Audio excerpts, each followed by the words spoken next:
तुम्हाला काय वाटते? कविता म्हणजे फक्त शब्दांची मांडणी असते? तर अजिबात नाही. कविता ही मनात दडलेल्या भावनांची आवाज असते. कधी शांत पावसासारखी, तर कधी वादळासारखी अस्वस्थ. कविता म्हणजे स्वतःला स्वतःमध्ये शोधण्याचा प्रवास, ज्यातील एक एक ओळ ही आठवणींना जपते आणि ज्यातील एक एक शब्द हे मनाला स्पर्श करून जाते. नमस्कार मित्रांनो, मी सध्या वाचतीये मनातला सोनचाफा. माधुरी वरवटकर यांचं हे कविता संग्रह 70 कवितांच्या समावेशात केलेला आहे.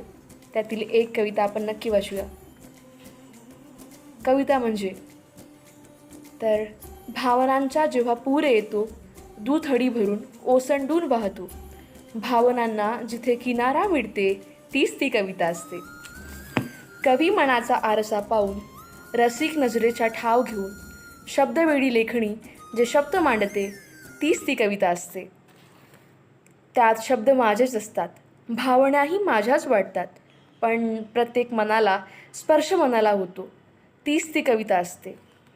समाजाचे दाहक रूप जिथे दिसते, माणसांच्या रंगछटेची गर्दी असते, अशा आरशातील जी स्वच्छ प्रतिमा दिसते, तीच ती कविता असते. ज्यात रुतलेले घाव साठते, रक्तबंबाळ शब्द पायी ठेचाडते, ते घाव भरण्याची जडीबुटी तिथेच मिळते, तीच ती कविता असते.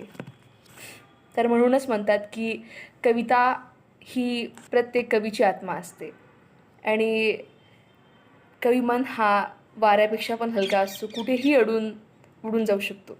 धन्यवाद.